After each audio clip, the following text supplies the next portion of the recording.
All right, here we go. LDWMMAC. That stands for the Lions Den Women's Mixed Martial Arts Community. This is your boy Coach Shelton Harrison. You're live on the Coach Shelton Harrison Combat Sports Show live. Okay, guys, I got Amber Leibrock. Correct? That's how I pronounce it, right? Yeah, Okay, that's I, right. I said it right. You said it right. Okay, good, because I hate Hmm. mispronunciation people name, especially people that can head kick you into oblivion. So we don't want that. We want you happy. All right, Amber, how you feeling? Hey, How you doing this Sunday evening? I'm I'm glad you're here. yeah, I'm good. Thank you. Relaxing on a Sunday, trying to take it easy. Okay, you trying to take it easy. You take it. You just don't seem like you to take it easy type. You always on the go. I am. I mean, I had some clients this morning, and then I did just a quick little like lift, just full body kind of lift, and then I'll rest a little bit today, and then I'm gonna go get a sprint in tonight and do some recovery at the gym. So I guess that is my taking it easy Okay, Sunday. okay. So Amber Lightrock don't know how to take it easy. You always grinding. You grinding. You know what? I saw you in your first fight, and I've been following you for a while because when they really started talking about the featherweight division, I would always include your name in videos. I'm like, they got this Leibrock woman. She's pretty tough. She'll fight anybody. We need to include her on the list. And at the time, you had Latoya, and I forgot Latoya's last name, but you had Latoya. She was still fighting. Yeah, Hmm. Charmaine Tweet was still kind of, in her young prime. So Yeah. you're in company with a lot of people, and that little sound, that's a super chat. So throughout this live stream, some of the live stream guests, you can see it right here on my phone. Some of Okay. them will submit super chat dollars to it, and what we do, we just give it over to the fighters. So that's what it is. For But sure. so you're a Bellator featherweight. I, Yeah. how did Scott Coker, when he approached you, like what was it like when you got that phone call? We need you in Bellator. Well, I mean, my coach is the one that will deals with Scott and Mike and all the guys at Bellator. So my coach and Scott, I don't really know exactly for detail what their conversation was, but I know that it must have been good because they did offer me a four-fight contract off the bat. A really really nice contract, and yeah, when my coach came up to me, he was like, "Hey, we kind of have a decision to make because at the time I was with Invicta." And he was like, we kind of have a decision to make. Like, do you want to fight it out or do you want to, just say whatever to the last fight on your contract and just go over, like if Victor's cool, I'm cool with it, whatever you want to do, like we're gonna do. And then I was already waiting so long, and then I wasn't really sure what was going to happen with the fight, and I was like, like if Invicta's cool, I'm cool, coach is cool, like let's just make the switch over, let's go over to Bellator and see what we can do there. Okay, and you doing it. And Gordon Frazier, that's Gordon Frazier, $20. $20 that'll come to you, Amber. God, man, you already got a new fan. They're giving you $20 right now. I mean, come on, that's great. Thank I you. Yeah, I mean, I didn't really know what that sound was, but I was like, oh, okay, it sounds Yeah, like a dollar sign, but all right, cool, I got yeah, it. yeah. Somebody Thank giving you. out some money. But okay, so that's a pretty interesting story. How you got to Bellator and became a featherweight.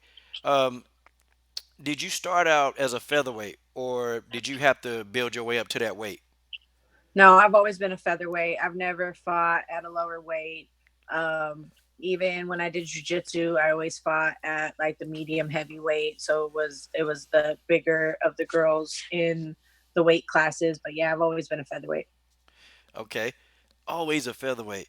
Now Amber, you got some of those interesting stare downs that I've seen, and they definitely classic, boy. They classic. The stare down you did with Blinko, now that was legendary. I mean, y'all two were like, I thought y'all was about to bite each other. I thought y'all was about to go right there, like right then and there. Like, why was there so much animosity and tension between you and Blinko? I don't know. There's no animosity or tension, like I'm the kind of person that, we're about to get into something physical. So like feel my presence before we enter the cage. Weigh-ins is that. Weigh-ins is that moment where you first look into somebody's eyes, where they get to see you for the first time, where they get to feel you, you know. I always step close. I always like, get close. My eyes are always locked on them. And she got close too, and then we both just kept getting closer and closer. And then what happened happened, But after the fight, it was all love.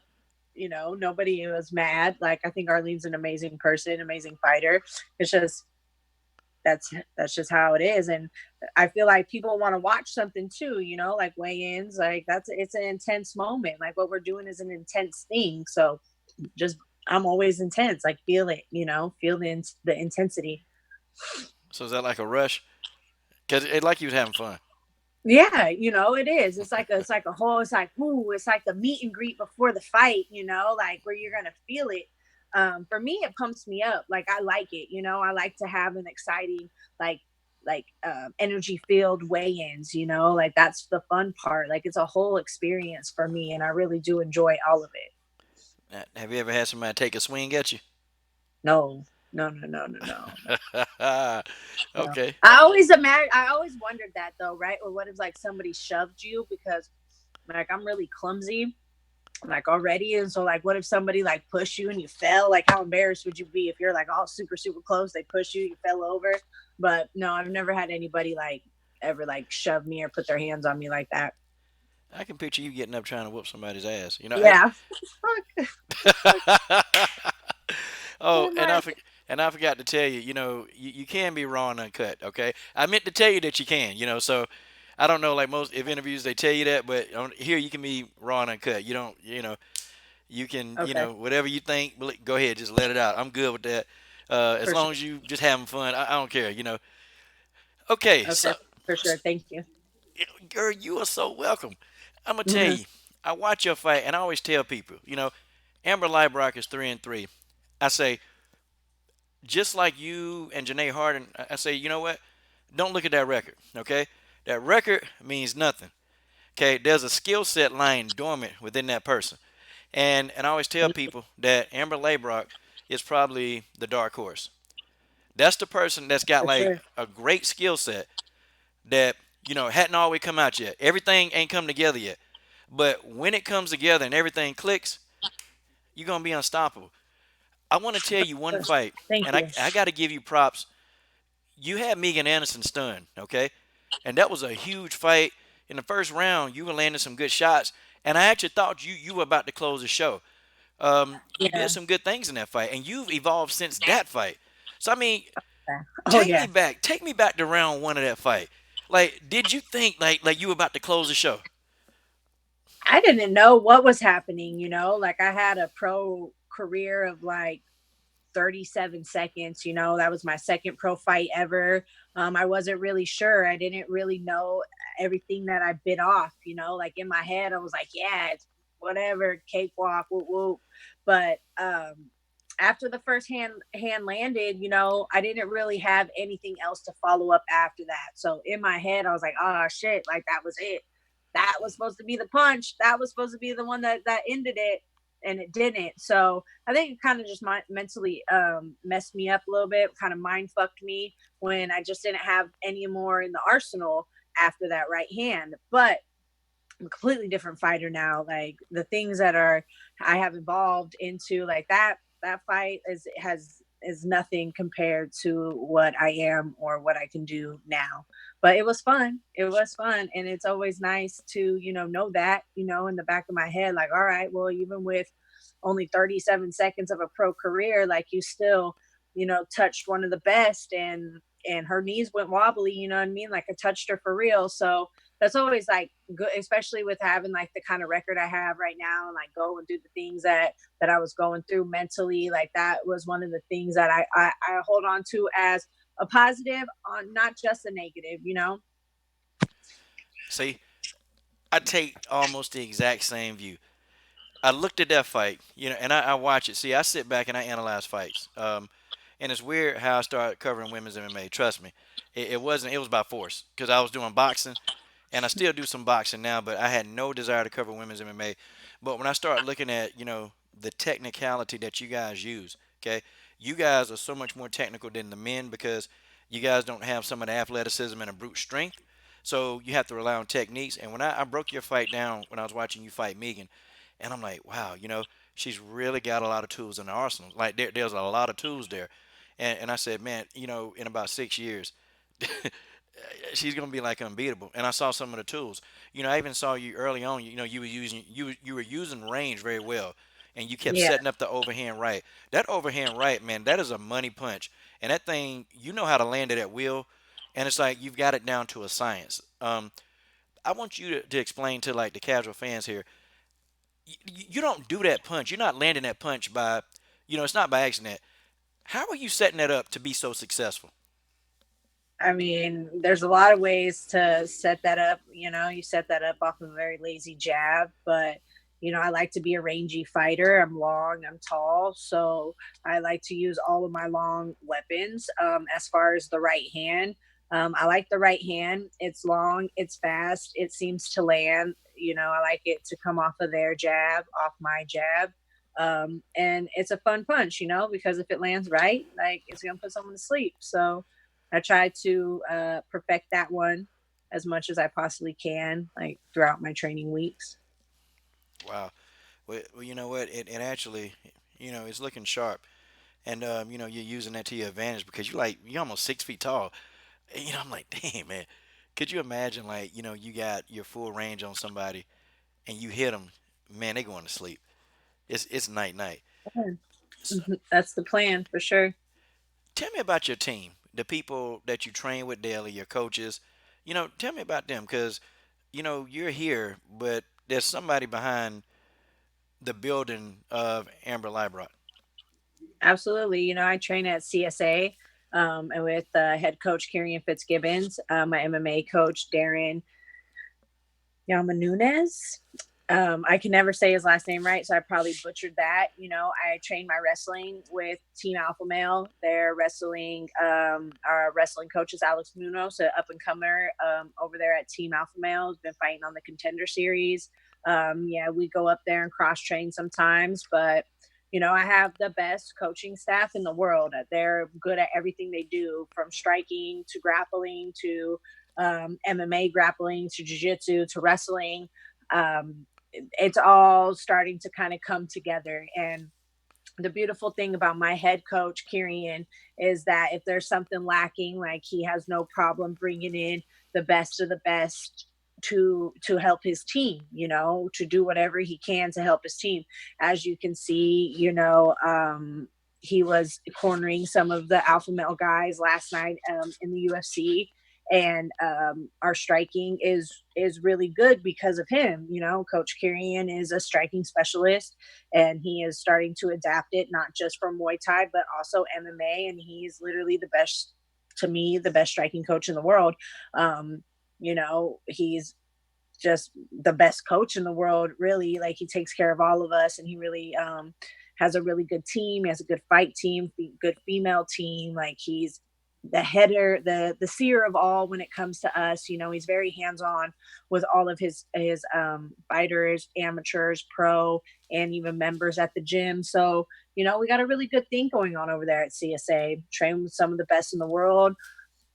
And it's just constant work. It's constant evolving, it's constant learning, it's constant growing. With when you train with the best in the world, you can't help but level up. And it's just this constant level up that we all do with one another. Amber, you should be ashamed of yourself. You can't pronounce the coach's damn name. Now I don't understand that. You should be ashamed of yourself. I would if I were you. No, I'm okay. I'm not. She said, "Nah, she okay. You're not I'm not. ashamed of yourself." It's Okay. okay. Um, a very scary moment. Okay, a very scary moment in your career. Well, for me, I was scared for you. When Arlene Blenko picked you up and she dropped you. Um, what kind of damage did you incur from that incident? Not much. It just more flash stunned me when the way I hit, because of my head and my shoulder kind of like creaked like this. Mm. So it was like kind of a flash. So that's what like put me out long enough for me to not really um be able to defend myself or recover properly.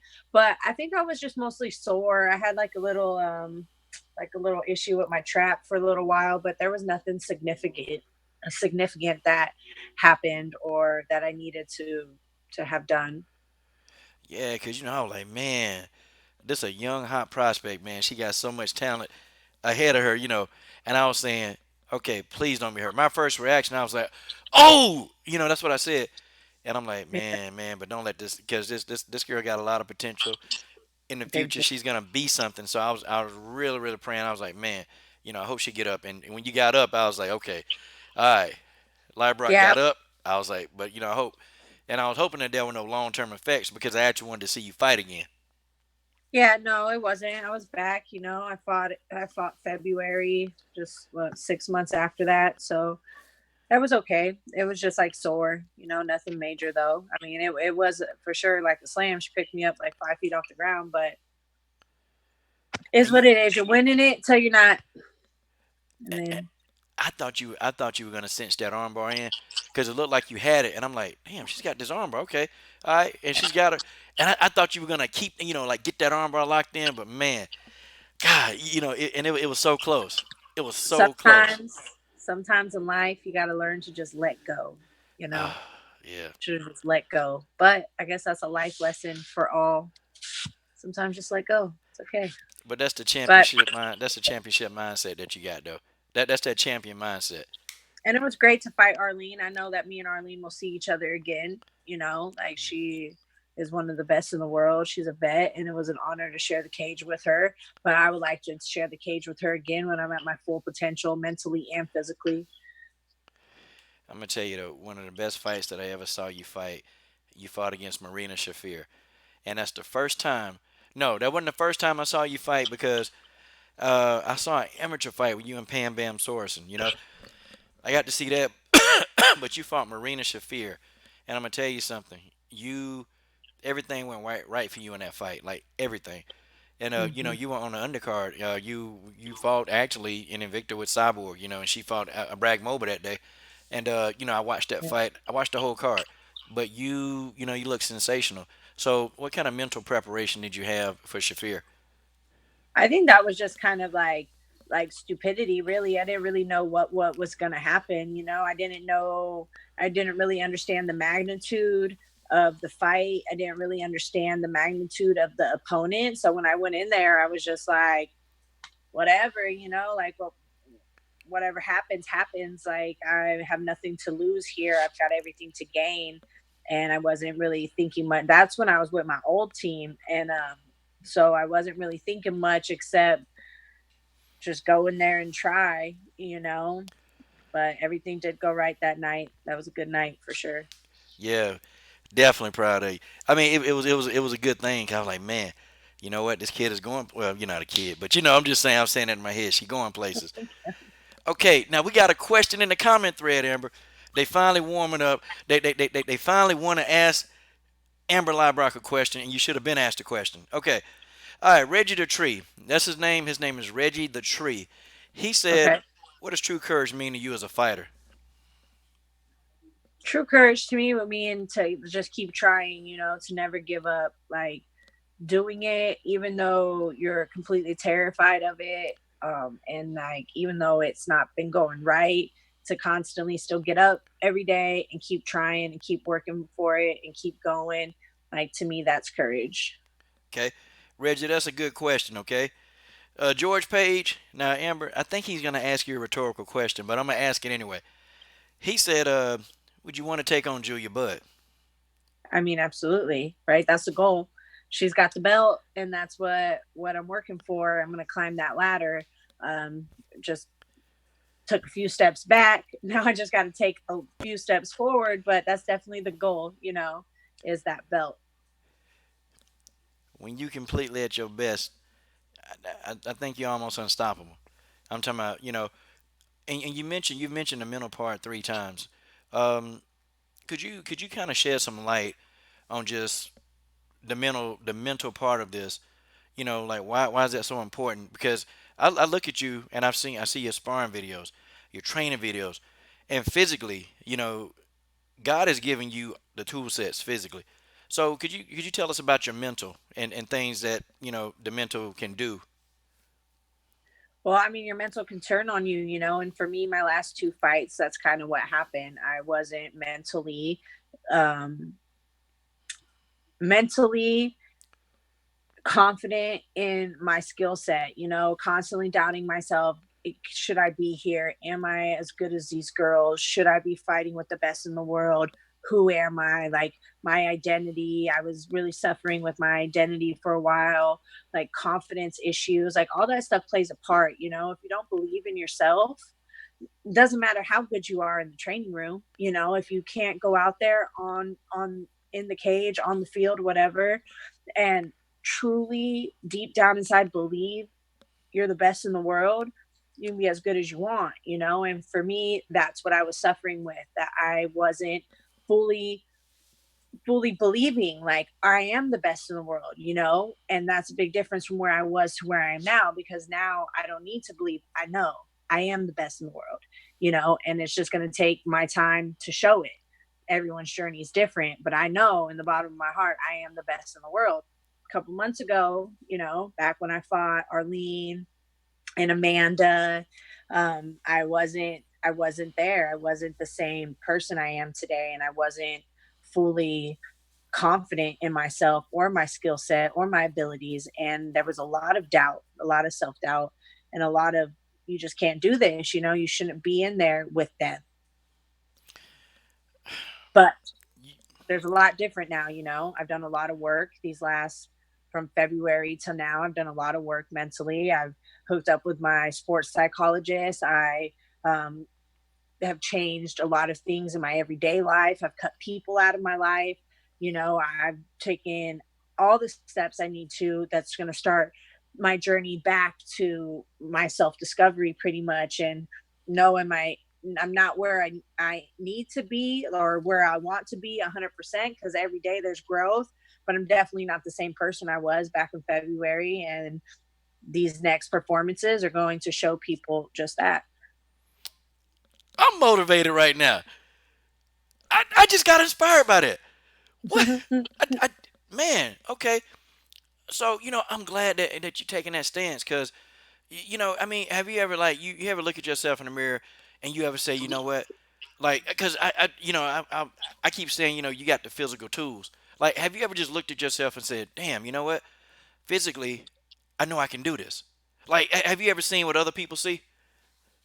Well, now, now I'm starting to see that. There was a while where I couldn't, there was a while when I couldn't look in the mirror. And I think it's very important for people to be honest with that part, because it's so easy in today's society to pretend like it's all good and all this stuff on Instagram. Life looks so lovely and people just out here living their best life. And really, at the end of the day, when your phone's turned off and you're laying in bed, like that's the person you have to live with. That's the person you have to deal with. And that's the person you have to take care of first. And that's the person that I've taken my time to take care of. I am the most important person in my life, hands down. And that allows me to be better for everybody around me. And it's really allowed me to hone into the things that have not been working in my career and start putting some things together that will start working mentally, physically, everything for my career, for my fighting, for my journey. Wow, amazing, amazing. Even before I was talking to you, and I get nervous, and I've done like countless interviews. I've done a lot of them, but when I talk to somebody for the first time, I get nervous because I've done all this research, and I'm just looking at Amber Leibrock just fights, looking at like Amber Leibrock news, just things, and I'm like, man, I can't wait to talk to this person because I know that there's a story behind all this information. The information is okay, but I'm getting the physical specimen that's giving us all these nuggets. And and I think it's important that people need to know, the mental part of your game is so important, and people forget about that.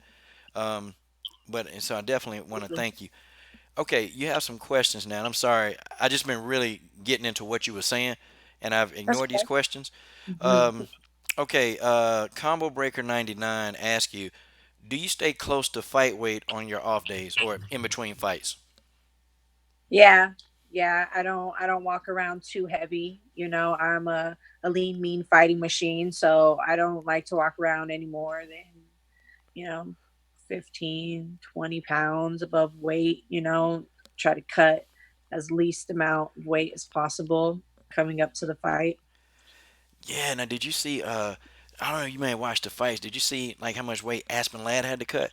Like, Yeah. did you see her on the I'm scale? I'm 31 and I spent a long time drinking and doing drugs all through my 20s. So, that cutting weight on my body, it just to me I just don't feel like it's the most smartest healthy thing to do, especially as I start to get older. Who wants to put their body through that, and like watching what happened to poor Aspen Ladd, like that gives me like nightmares. That was traumatizing to even watch. Yeah. Yeah. She could have died. Like, and I've seen fighters go through like tough weight cuts like that before.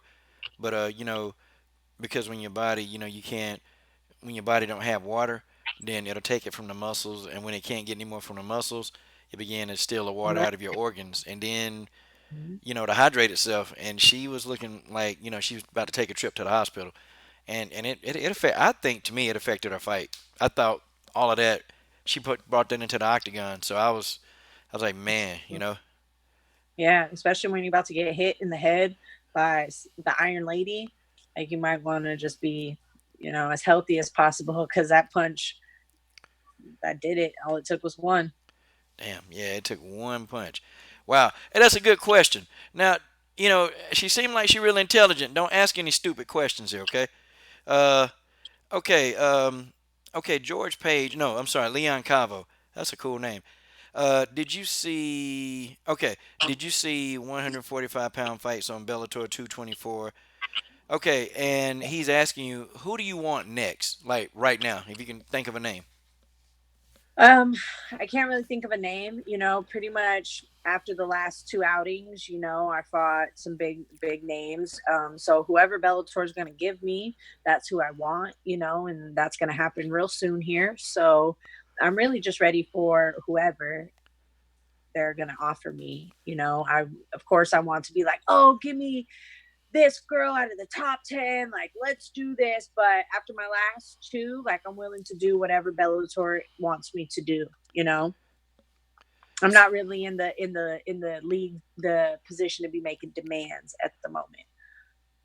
But you're not ducking the fade, are you?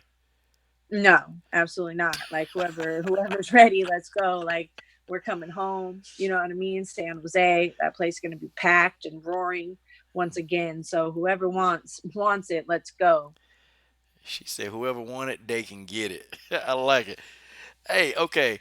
So George Page, he's asking. Well, he's made a good statement, and I may concur with this. He said that Scott Coker is very good at dealing with the women in Bellator. Um, and I've interviewed, I think, four Bellator featherweights, and, and I don't know, like, what are your thoughts about the organization and how Scott Coker, really, I mean, how Scott Coker treats you guys?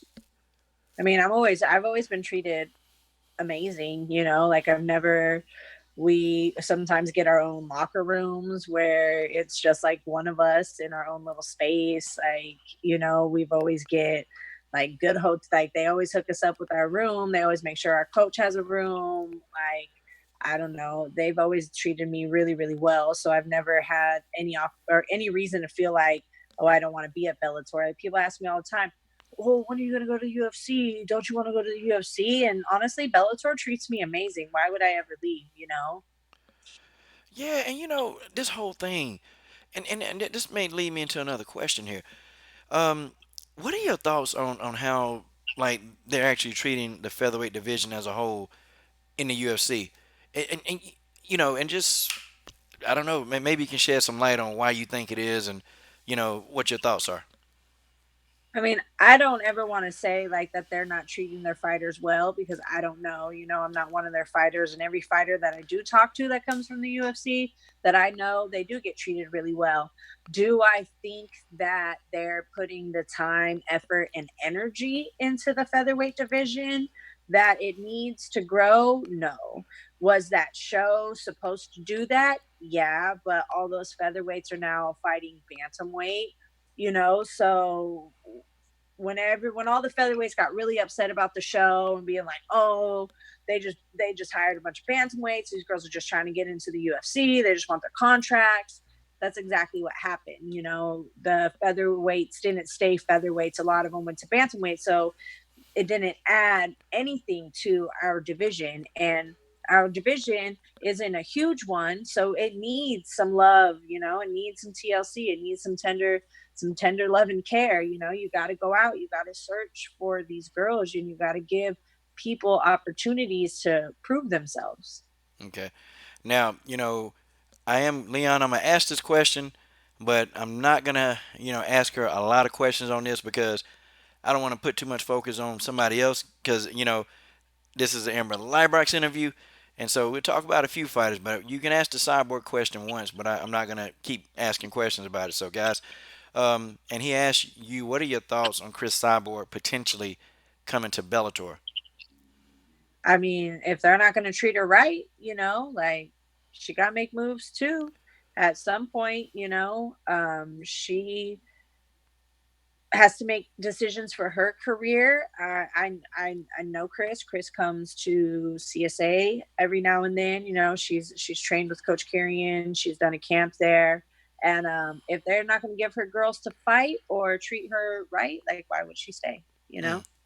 Now, did you get some training time in with her, or were you guys just kind of passing by each other? I mean, we all kind of trained together, but it wasn't ever no like one-on-one type deal. She's got a very strict like schedule for herself, which was actually really impressive to watch. Very early in the morning, not like a long drawn out day until like super late at night, and she was very strict. Every day was the same, every session. So it was actually cool to watch. It was really inspiring to watch how like the champion does it. Like how the champ runs her day. But it was cool. It was a good experience to have her around. Super nice, like super sweet lady.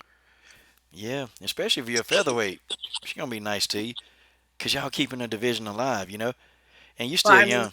You still just young. in general, she's so sweet. She's so nice to everybody. Like, people would swarm her at the gym, and she took every picture. She said hi to everybody. She was a pleasure to have at the gym for sure. Okay, I believe it. Cyborg Nation, I believe it. So okay, so I'm gonna ask you a few more questions, but I don't keep you too much longer because I know you said you got shit to do. Uh, but I'm having fun. I really am having fun talking to you. Thank you. Okay, so you guys have an established division at Bellator. Like, you guys got fighters, you got people you can, we can make the matchups, and the matchups at Bellator seem to be happening. Um, where do you think in your mind, okay? If we talk about the champion of Bellator, your division, who do you think that they're gonna put her in there with the next? Leslie Smith. Why?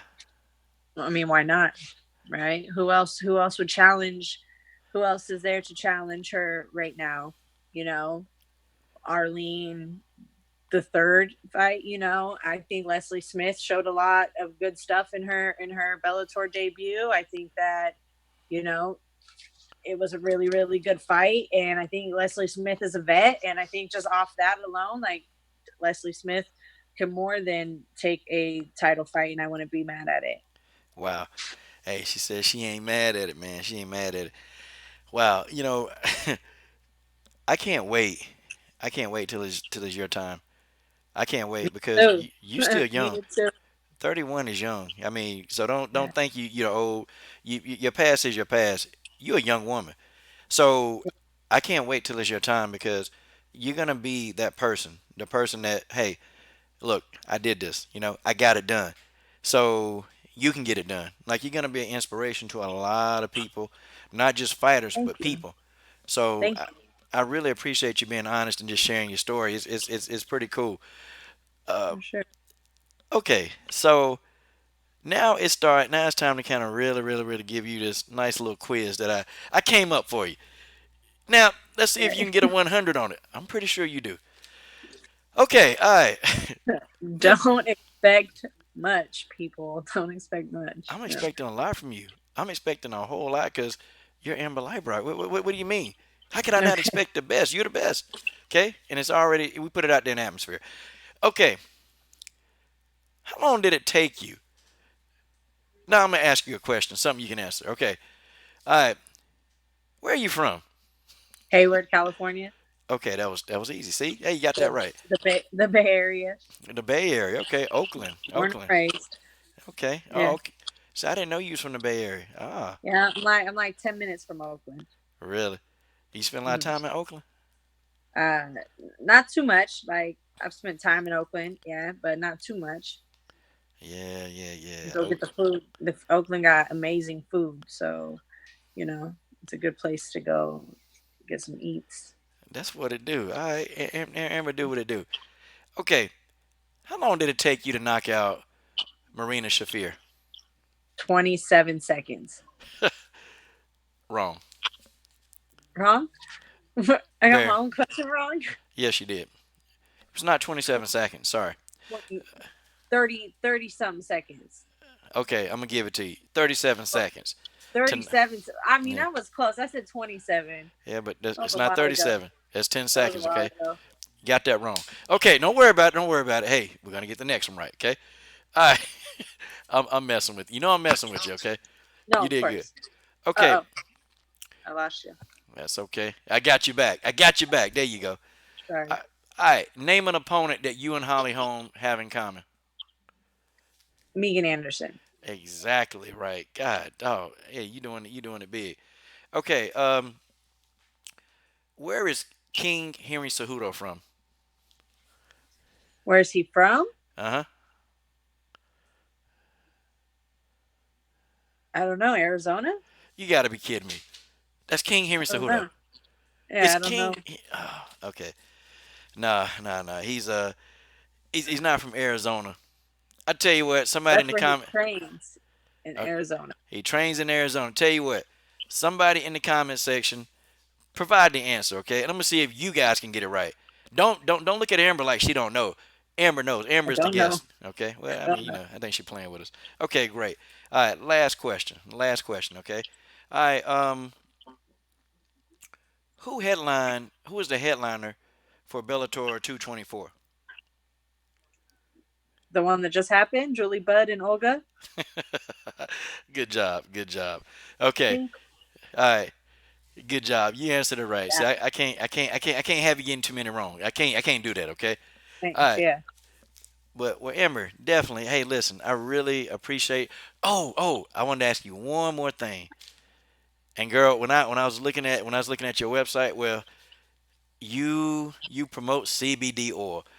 Tell everybody the benefits of CBD, please. There's a lot of benefits of CBD. Let's go. It's a natural anti-inflammatory. It helps with Parkinson's. It helps with any kind of nerve disorders. It helps with cancer. It has cancer fighting properties. It helps with pain. It helps you sleep. It can be used like an aspirin is used. It can be used as a topical. It could be used as an inhalant. It's something that I give my grandmother. I only give her CBD for her cancer treatment. She doesn't take any kind of chemo, only CBD. So yeah, I mean, and that's just a little bit that I can touch on, like CBD, the benefits of CBD, THC, THCA, CBDA is amazing. So everyone should definitely look into it a bit. Yeah, I'm gonna tell you. I use CBD and I make my own. I take the leaves. I take the hemp leaves and I put them in ethyl alcohol, Uh and huh. then I crush it up for 5 minutes, and then I pour the ethyl alcohol into a pan, and it's green, and I put it into a pan, and actually I fry the ethyl alcohol, and then this little black residue comes up, and it's medicine. So I take that and I put it into a little vial, and I can tell you some of the benefits I've gotten from that. How I do that, but I've gotten. Okay, wait a minute. Oh, $2.25. Somebody love you. Okay, 225 from the great benefactor. I know. Thank I had old sports injuries. I used to box. I played football and wrestled, and so my shoulder was really bad, and I had a bad knee, and you. I took treatments of that, and I don't have that. That pain's gone. That pain's been gone for 6 years.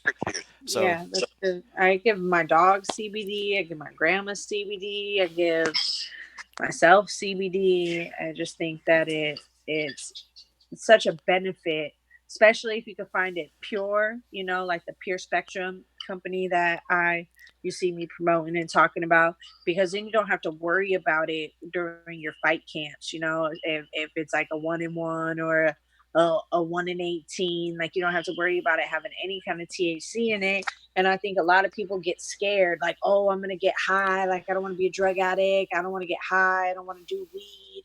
And it's like, well, if it's 100%, then you don't ever have to worry about that. There have been no known deaths of people smoking, ingesting. There's been no known deaths. Okay, No. it's 100% safe, and nobody's gonna really tell you about it because they're all afraid. I take it almost daily, and I don't have a problem Big, with that. big Uh, pharma don't want you to know about it. yep, and I don't take a single medicine. I'm 42. I take no medicines, nothing. And even when I go, and I even when I started taking it 7 years ago, even people saying, hey, you look a lot younger than what you are. And I'm like, well, because I'm not eating bad. I'm eating clean. And, I'm not doing a bunch of stuff. I'm taking my CBD oil, daily. So Yeah, it's the best thing ever invented. I agree. I definitely agree. Comes straight from the earth. Well, Mm. I've definitely enjoyed talking to you. This has been an Thank you. enlightening talk. You're Yeah, I awesome. really appreciate it. Thank you so much. I'm telling you, I've been patiently waiting for this fight. I mean, oh, not a fight. Nah, we're not fighting you. Patiently waiting for this interview. And listen, I really want to talk to you before your next fight. Talk up your next fight. Talk up, who you're gonna be in there with. I mean, seriously. Oh, I know what I'm forgetting. You're fighting. You're fighting July 20th at. Yes, Okay, and now what is this? This it's a bout. Muay Thai. It's a pro Muay Thai bout. So it'll be my second pro Muay Thai bout that I'm fighting at 155 pounds. Okay. Now, do you have an opponent lined up yet? I do. Her name is Holly. Um, Holly Holm. Damn. no, Anderson or something like that. She's Okay. an Invicta. She fights for Invicta, so she's a MMA fighter like I am. I don't really know if she's got any Muay Thai fights or not, but she's a lightweight, so she fights at 155 pounds. So I'm gonna come up in a weight class, um, so we could fight next weekend. Okay. All right. So that's gonna be great. And guys, I have the date and time. It's Saturday. No, it's Friday, July 20th, Saturday. 2019. Oh, Saturday, July 20th. God, dog, I got that wrong. Yeah. Saturday, July 20th, 5 p.m. Pacific Standard Time. Yeah. 5,000 Willows Road, Alpine, California. Yes. Tickets are $55. Okay, so definitely, if you're in that area, go check that out because Muay Thai competition is great. Yep, it's me, and I got another amateur teammate named Nadia that's fighting on the card. So it's gonna be some fun. It's gonna be a lot of fun. Muay Thai's fun to watch. It's fun to do. So I'm excited. Okay, guys. Sorry, I can't brutalize with any more questions. Amber, you want to go ahead and shout anybody out? Your people, You know, homies. yeah. Thank you to my coaches and all my teammates at CSA. Thank you to my sponsors: Pure Spectrum, Fightletics, Hyped Cannabis, Triumph United. I'm trying to think. I always miss somebody. Um, Damn. Thank you to Sports Plus Bay Area, always taking care of my body, making sure that I am all the way tuned up and feeling good and ready to go. And thank you for everyone that's watching and supporting and following my career. Really appreciate it. Okay, and we don't have to have that annoying question. How do you find her? It's up here on the screen. Okay, it's Amber Leibrock lowercase at Instagram. Amber space Leibrock, just how it's spelled for Facebook, Twitter at Amber M Leibrock. Okay, so you can't miss it. If you can't spell, copy paste. Okay, gotcha. All right. Thank Well, you. guys, thank you on behalf of LDBCSports.com. My name is Coach Sheldon Harrison with Amber Leibrock on this great Sunday evening. Amber, be blessed. And thank Yeah. you for, definitely coming into the stream. And okay, before your next fight, you got to come Thank back. you. This was fun. Yeah, absolutely will. This was fun. Thank you so much for having me out. You are so welcome. Mhm. Oh, Amber, could you say, hey, my name is Amber Leibrock and you're watching Coach Sheldon Harrison? Crap, how did I forget that? Hey, my name's Amber Leibrock, and I'm watching Coach Sheldon Harrison. Dang, you got it the first damn time.